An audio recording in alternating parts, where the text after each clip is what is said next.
Baik, assalamualaikum warahmatullahi wabarakatuh. Salam sejahtera bagi kita semua. Om Swastiastu, Namo Buddhaya. Selamat pagi, saudara-saudara. Perkenalkan, nama saya Rustomo Widodo Mukiono. Saya calon guru penggerak angkatan 8 dari kota Surakarta. Dan pagi ini saya bersama Pak Surono. Selamat pagi, Pak Surono. Selamat pagi, Pak. Sehat nggih, Pak? Nggih. Sehat, Pak. Ya, ini mohon maaf, Pak. Saya mengganggu waktunya untuk kesekian kali, Pak. Jadi ini moga-moga ini lancar Pak hari ini. Amin. Baik, ini saya mengganggu waktunya Pak Surono karena ada beberapa hal yang ingin saya tanyakan terkait dengan supervisi akademik yang nantinya saya akan masuk ke kelas juga, tapi nanti kita akan mengawali dengan pra-supervisi dulu Pak Surono. Jadi tujuannya adalah supervisor ingin mengetahui bagaimana langkah-langkah Pak Surono dalam pembelajaran dan yang kedua mungkin kami nanti bisa membantu dalam hal membimbing atau memberi masukan untuk peningkatan kompetensi Pak Surono dalam pembelajaran. Baik, langsung saja nih Pak. Pertanyaan pertama Pak Surono, jadi tujuan pembelajaran Pak Surono di kelas Pak Surono ini apa Pak? Kalau tujuan pembelajaran di kelas yang saya ampu, kebetulan saya mengampu untuk praktek karawitan bersama. Itu salah satu elemen dalam kurikulum Merdeka di kelas 11. Karena di situ ada 4 elemen. Jadi praktek karawitan bersama, praktek instrumen pokok, kemudian pokok karawitan dan kreativitas karawitan. Nah, tujuannya kalau di praktek karawitan bersama itu adalah peserta didik mampu untuk memadukan pola-pola garap, instrumen maupun vokal dalam bingkai struktur gending yang sudah ditentukan. Itu tujuannya. Jadi peserta didik mampu memadukan pola garap instrumen-instrumen baik instrumen bangunan, instrumen garap maupun instrumen struktural dalam bingkai bentuk gending yang telah ditentukan. Oke.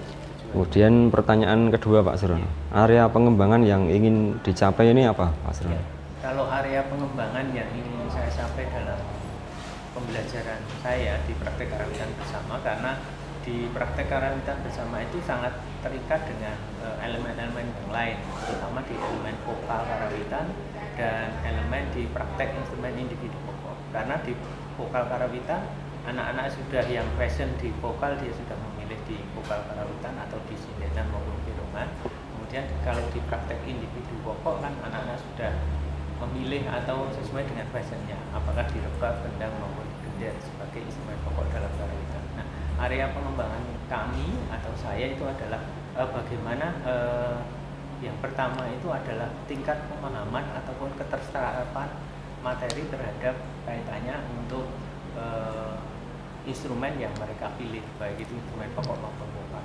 Kemudian yang kedua kaitannya dengan keaktifan mereka dalam proses pembelajaran, dan yang ketiganya adalah bagaimana pengkondisian kaitannya dengan ketika pembelajaran itu berlangsung, bagaimana mengkondisikan agar praktek karawitan itu tujuan yang ingin dicapai dapat tercapai. Itu mungkin area pengembangannya.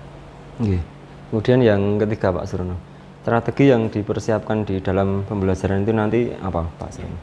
Kalau strateginya kita mengadakan beberapa hal ya Pak. Mungkin strategi yang kita lakukan itu adalah bagaimana pendekatan individu itu jelas. Artinya ketika anak yang memiliki tingkat kemampuan, kita mengklasifikasikannya menjadi 3 klasifikasi.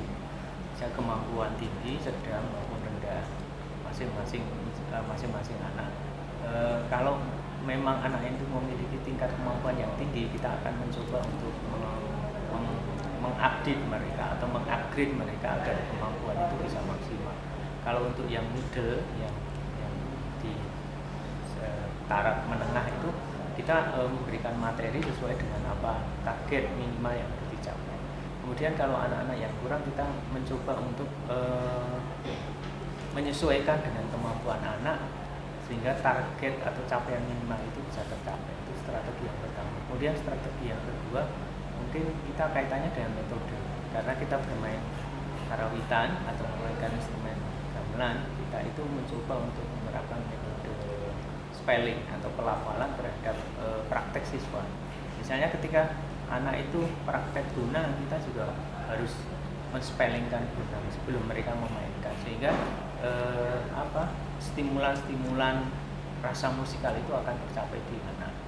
Itu strategi yang kami coba untuk terapkan dalam pembelajaran PKB. Itu strategi yang pendekatan individual. Kemudian yang kedua itu kaitannya dengan spelling untuk instrumen yang mereka mainkan. Oke.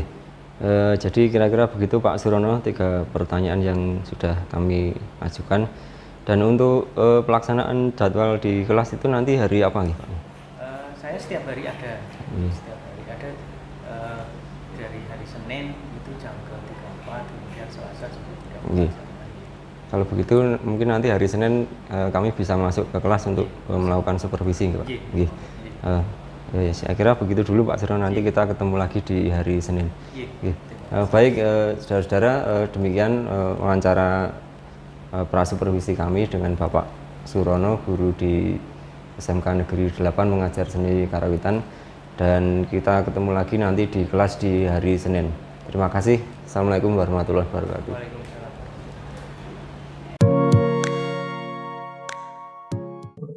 Selamat pagi semuanya. Bagaimana keadaannya? Sebelum mengawali pembelajaran praktek karawitan bersama, ketua kelas mohon untuk pimpin doa dulu.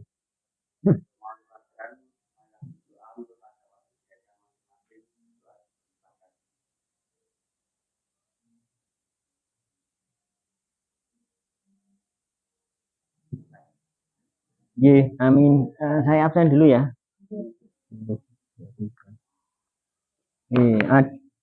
Adi Putra. Sakit. Adelia ada. Ahmad Taufik. Ya. Alexa. Ana Sidik. Andrea Fring. Akila. Arfian. Wijin. Wijinnya apa? Wijin. Pentingan keluarga. Bagus Cahyono. Bayu Tri. Tipes ya. Mangane bangsa halus. Prima Dayanti. Radita Husin ada. Raditya Ganendra. Radit Popeye. Resendria. Rean. Upik Larasati. 1, 2, 3, 4, 5, 6. 6 ya. Jurnal.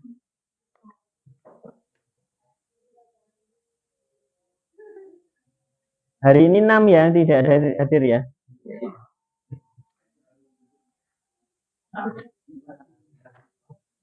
Mas, Mbak.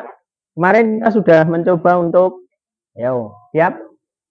Kita kemarin sudah mencoba untuk mempelajari bentuk ladrang yang lain ya. Kalau yang pertama materi dulu adalah wilujeng. Kemudian gunjang ganjing. Terus kemarin kita mencoba untuk yang gleong. Nah, sekarang kita akan mencoba untuk materi ladrang juga, tetapi secara pola garap agak berbeda, yaitu Mugi Rahayu. Ya. Tapi pola garapnya adalah kendang, siblon, iromo dadi. Ya. Seperti yang telah saya share di grup itu, silahkan Anda buka dulu materi yang baru. Ya. Perbedaan ladrang itu kan sebetulnya kita mencoba untuk menggarap berbagai ladrang dengan berbagai varian garap. Kalau yang kemarin Srikaton dengan kendang 1, ya. Kemudian gleong dengan kendang 1 juga tetapi pelok. Kemudian wilujeng itu dengan kendang 2, iromo dadi. Ya. Nah, itu perbedaannya sebetulnya adalah karakter rasa yang ingin kita bangun. Sebetulnya seperti itu. Jadi nanti ketika Anda mengimplementasikan dalam garap pementasan, silahkan Anda bebas memilih mau menggunakan kendang yang apa, silahkan. Itu hak prerogatif dari seorang pengendang. Yang perlu diperhatikan bagi Anda adalah ketika Anda ingin membuat karakter suasana yang bagaimana. Nah, karakternya rodok regu berarti ya Anda menggunakannya kendang 1. Nah, karakternya rodok pernes, Anda bisa menggunakan kendang 2. Apakah itu keharusan? Ya tidak sebetulnya. Nanti akan bermuara pada kesukaan. Senengannya nganggo kendang opo mau terserah.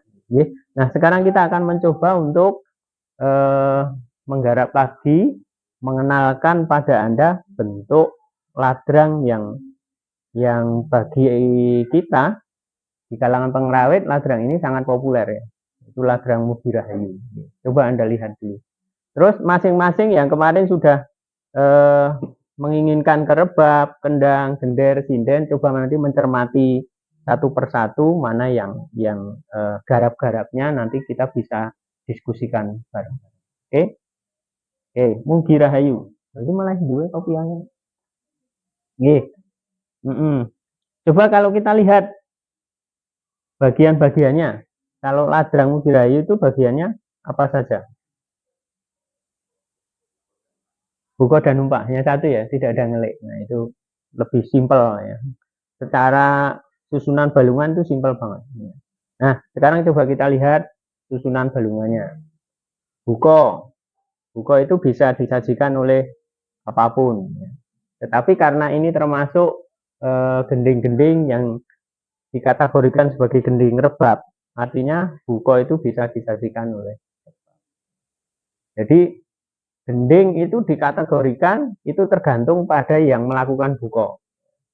Gending rebab berarti yang melakukan buko adalah rebab.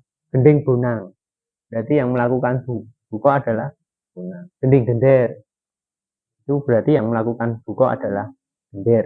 Seperti itu. Itu adalah klasifikasi gending yang ada di Gaya Surakarta seperti itu. Nah, coba kita lihat ya balungan nih. Oke. Nam cinemo lu nam ciluro ya. Lu nam cipen, lu nam ciro. Sekaligus kita bicara tentang strukturalnya ya. Nah, nek kira-kira enek susunan balungan kaya ngono kuwi kenonge pira? Kenonge pira kuwi? 2 ya, karena tidak ada orientasi ke berikutnya untuk menunjukkan ini ada nada kembar dan lain sebagainya. Berarti kenongnya adalah kenong ro ya. Kenong loro. Kalau dalam Kasanah Karawitan disebut kenong apa itu? Jadi sama dengan jatuhnya balungan nada kenongnya podo. Dalam Karawitan disebut apa ini?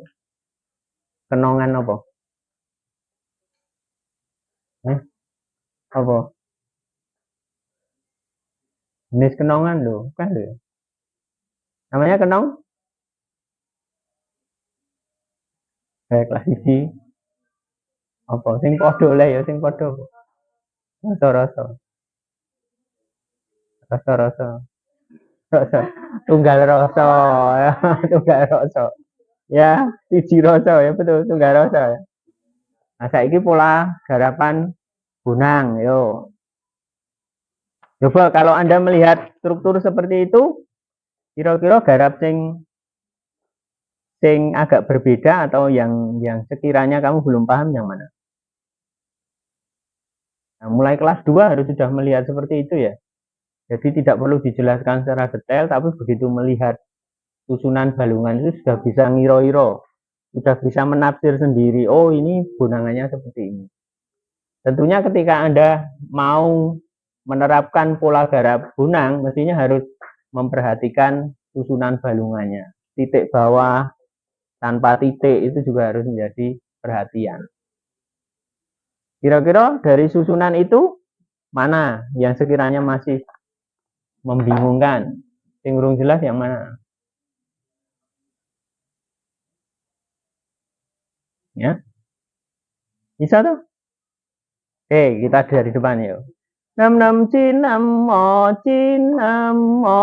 lu anam cilu rolun nam citim yang lunam ciro lunam citim yang tadi lunam lunem lunem ciro ciro ciro lumolu lumo lumo ro lunam cinam nam cinam cinam onam nam onam o cinam cinam cinam malu malu malu nam cinam.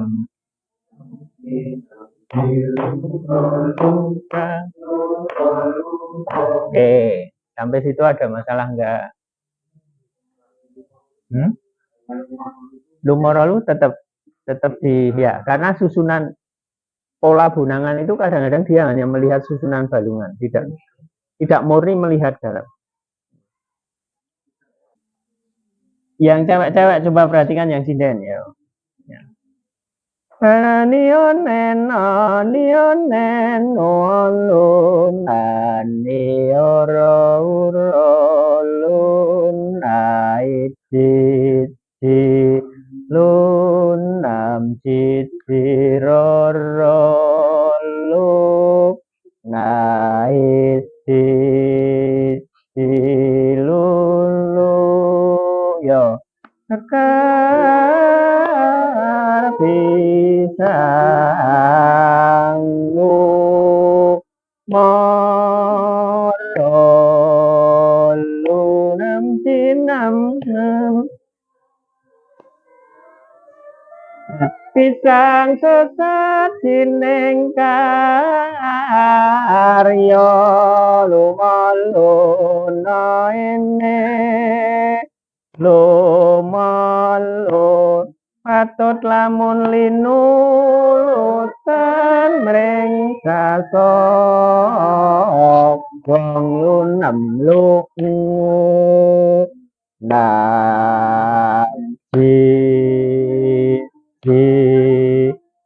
lu saci seswa lu siap en lunam lu nane roti yang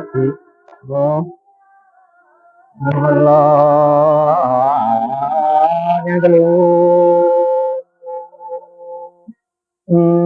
Ginanam napian lamo noenen lu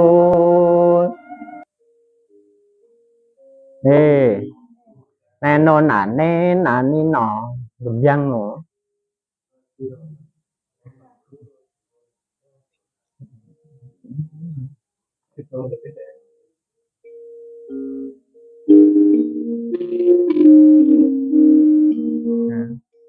ojo munggah jalan gemjang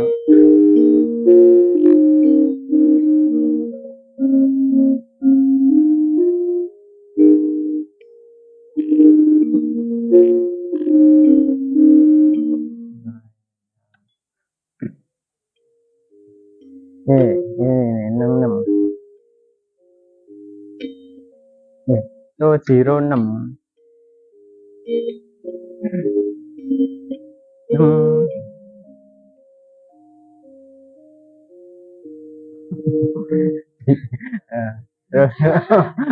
gantung lu molu tele tolu romo lu tolu romo gantung telu tele lu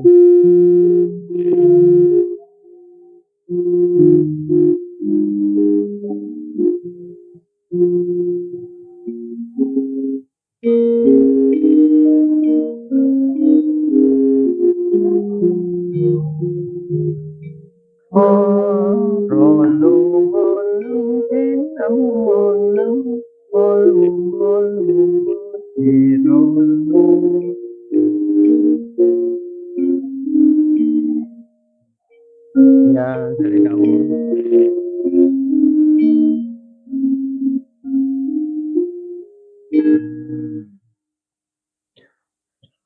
Oke, itu untuk gender ada masalah? Oh, gender. Terus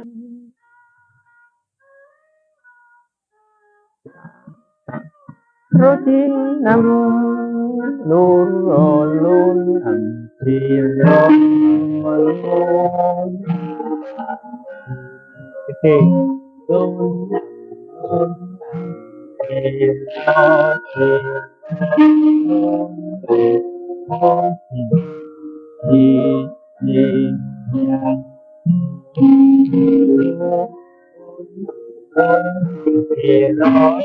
ini kan roti roti rolung malu malu malu malu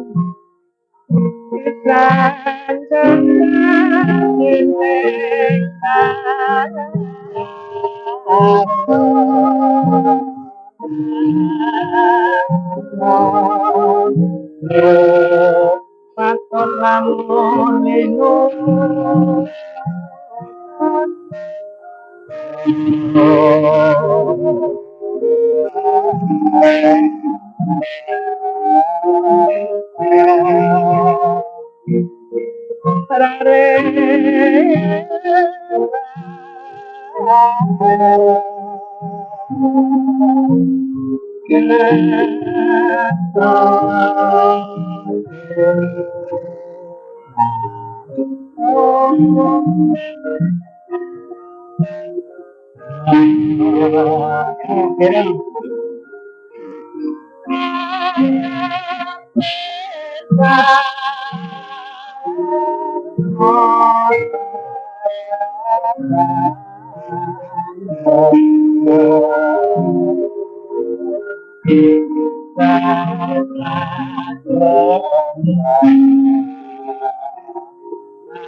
Oke, Mas, Mbak, kita sudah belajar ya, Mugi Rahayu, mulai dari buko, kemudian peralihan irama tanggung, terus peralihan irama dadi.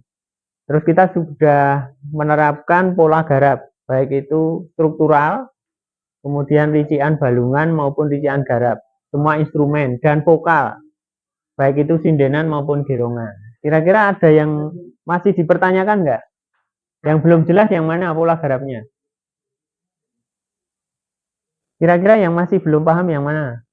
Ketemu lagi, untuk pertemuan selanjutnya kita akan membahas lagi kaitannya dengan ladrang Mugi Rahayu, tetapi peralihan menuju Ciblon Irama Dadi. Dan kita akan mencoba untuk menerapkan pola garap untuk Ciblon Irama Dadi itu seperti apa. Terima kasih. Selamat siang.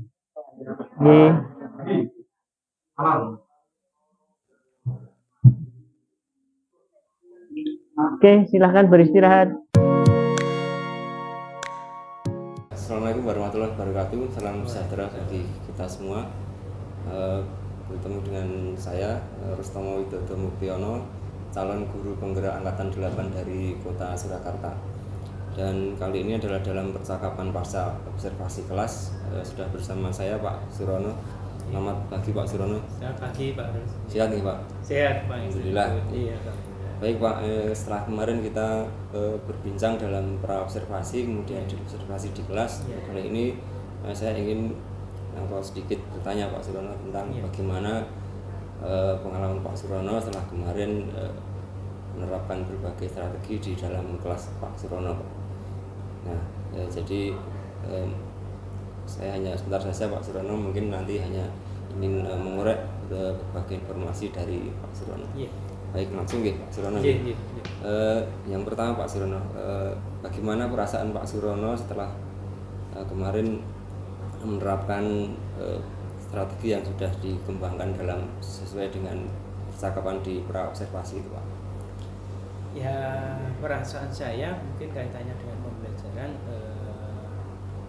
saya amat bersyukur ya, karena berbagai kendala-kendala yang kaitannya dengan pembelajaran praktek itu ketika kita terapkan dengan apa yang telah disampaikan oleh Pak Rus itu kita terapkan, dan itu bisa mencapai hasil dari tujuan pembelajaran yang ingin dicapai dalam pembelajaran praktek karawatan bersama.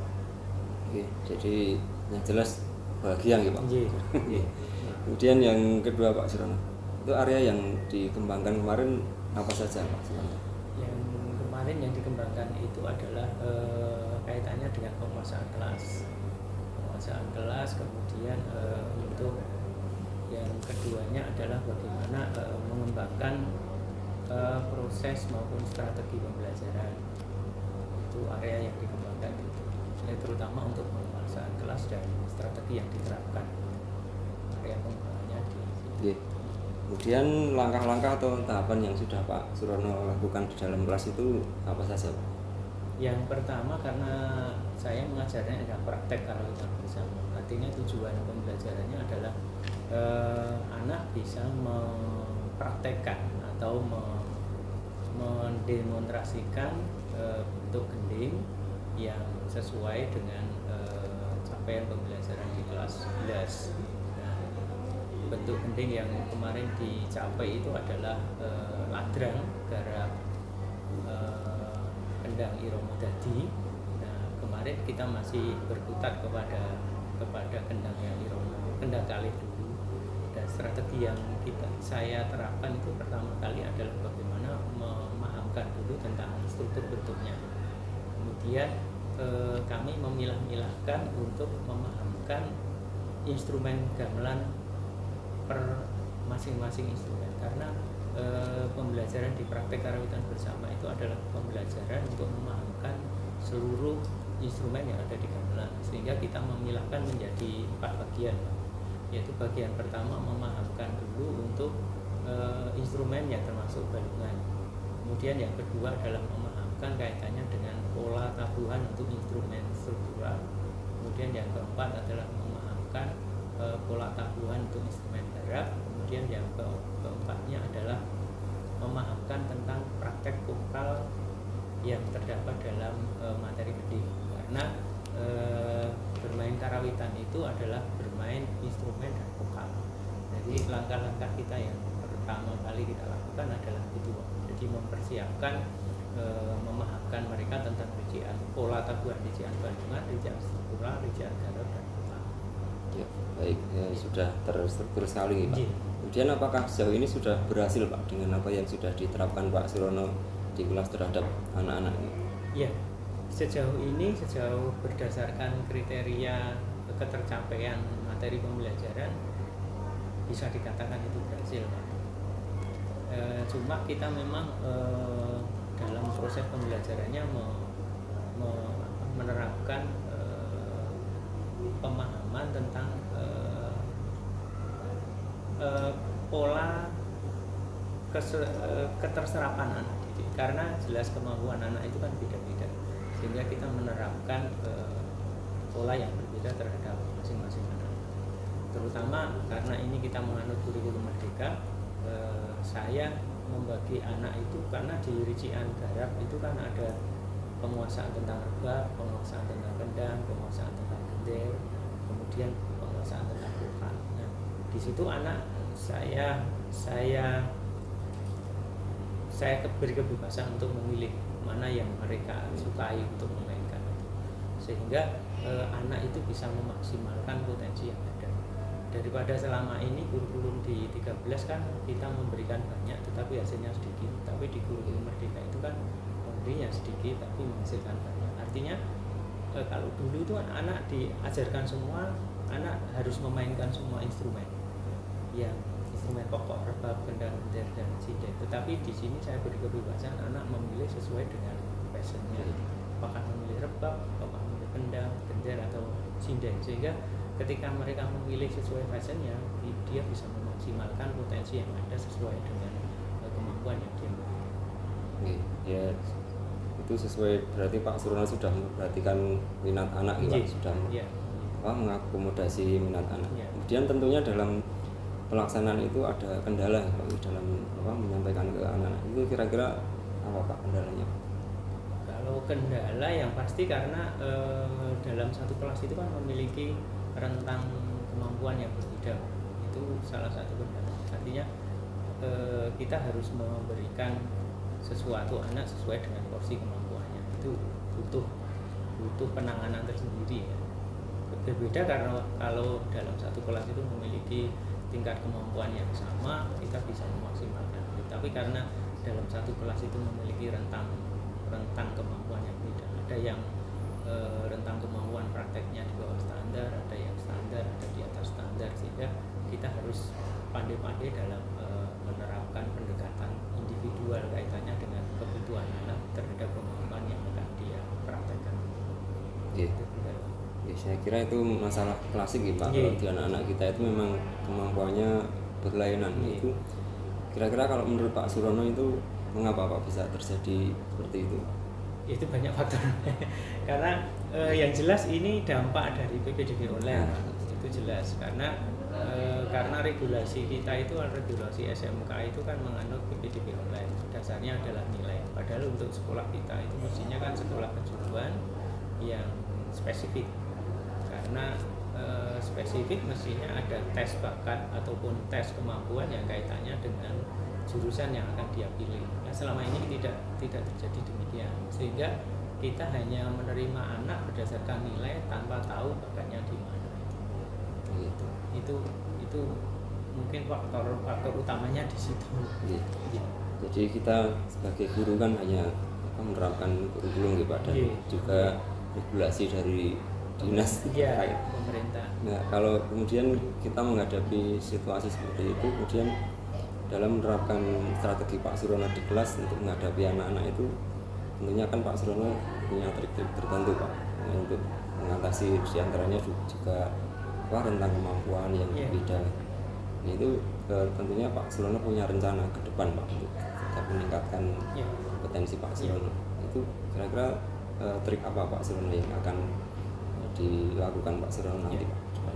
Yang pertama kita memetakan dulu kemampuan yang memang anak itu mau dimaunya Pak. Walaupun saya tahu bahwa anak-anak di sini ada beberapa anak yang masuk itu memang dia karena keterpaksaan karena tidak dapat sekolah, tapi mau tak mau ketika mereka sudah belajar tentang karawitan, paling tidak mereka kan sudah memiliki gambaran apa yang akan mereka lakukan. Jadi memetakan dulu kira-kira kamu itu kemampuanmu di mana, itu memetakan. Kemudian yang kedua adalah memberikan pembelajaran dalam porsi yang beda terhadap anak berdasarkan kemampuan. Targetnya harus kita tentukan, tidak bisa kita samakan.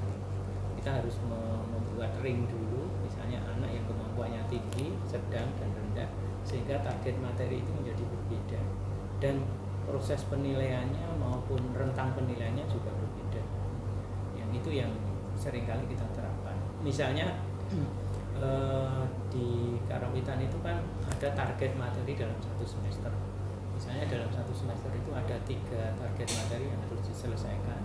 Nah, kalau untuk anak-anak yang kemampuan tinggi mungkin bisa saja untuk 3 materi itu terselesaikan. Tapi untuk anak-anak yang rentang kemampuannya di bawah standar ataupun standar, itu saya kira tidak harus mencapai 3 materi sekaligus.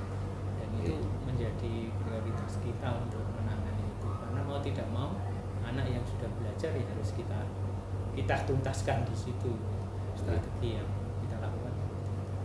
Baik, itu sudah terstruktur sekali nih Pak Surono. Terus kemudian tentang eksekusi Pak, jadi apa yang sudah Pak Surono rencanakan itu dan demi juga peningkatan kompetensi anak itu, kira-kira kapan Pak Surono akan mengeksekusi langkah-langkah selanjutnya dari Pak Surono itu? Iya.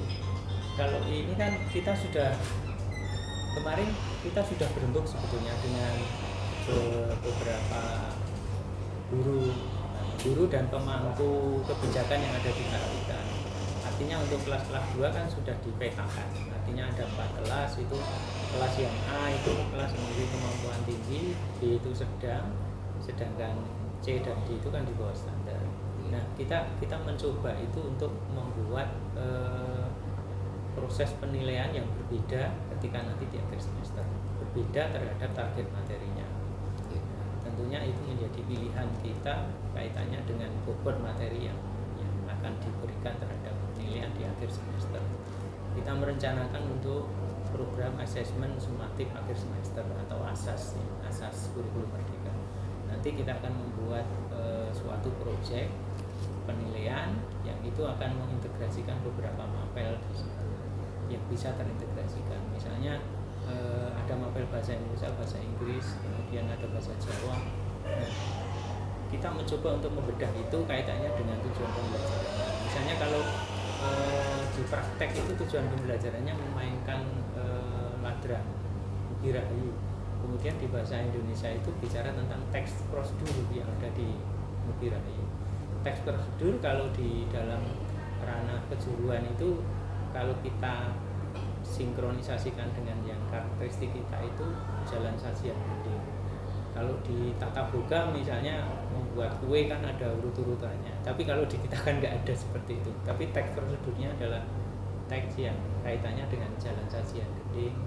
Kemudian kalau bahasa Inggris juga nanti mau menyampaikan itu dalam bahasa Inggris. Kalau bahasa Jawa lebih kepada mendalami makna teks sastra yang ada di vokal dalam Rahayu, baik itu sindenan, wangsalan, itu kan teksnya bisa dibedah sehingga nanti rencananya ketika ada penilaian proses itu bisa terintegrasikan beberapa mapel.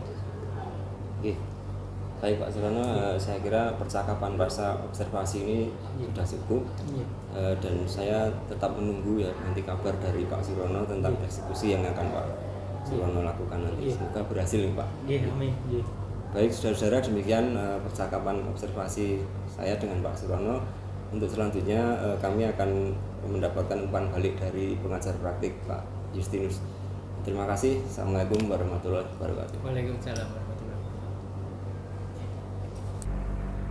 Terima kasih Pak Rustomo atas waktu yang diberikan pada saya. Terima kasih Pak Surono yang telah bersama kita di dalam percakapan pasca observasi di kelas. Luar biasa Pak Rustomo, sudah menjalankan semua tugas dengan baik, termasuk dalam coaching pada kesempatan hari ini. Dan ini sungguh luar biasa untuk Pak Rustomo. Tujuan tadi sudah disampaikan, lalu terkait dengan goal atau harapan dari Pak Surono selaku teman sejawat itu juga sudah diungkapkan, termasuk juga bagaimana cara mencapai tujuan itu juga sudah disampaikan. Lalu target nanti waktu juga sudah disampaikan, ya bahwa semuanya sudah mengalir itu seperti pada prinsip alur tirta. Nah, satu yang belum menjadi evaluasi bagi kegiatan ini adalah Pak Rustomo terlalu tegang, santai saja Pak, gitu biar mengalir begitu saja. Lalu tapi pada prinsipnya sudah luar biasa Pak, gitu. Saya kira itu yang perlu kami sampaikan, gitu. Baik, jam terbang nanti Pak yang akan semakin membuat kita lancar. Lalu kita akan semakin bisa menguasai audien, lalu semakin menguasai permasalahan, sehingga nanti di dalam coaching kepada teman sejawat yang lain, kepada siapapun itu nanti sudah urut koheren, termasuk dalam penggalian ide, tujuan, dan langkah-langkah yang akan dicapai. Saya kira itu Pak Rustomo. Terima kasih luar biasa.